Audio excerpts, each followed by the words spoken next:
ولنبلونكم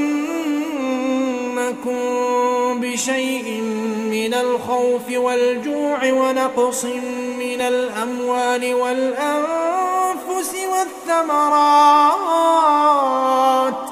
وبشر الصابرين الذين إذا أصابتهم مصيبة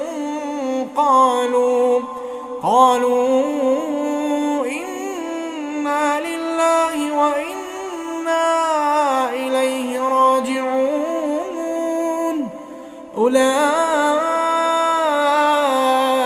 عليهم صلوات من ربهم ورحمة وأولئك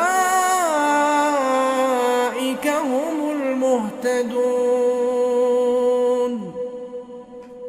إن الصفا والمروة من شعائر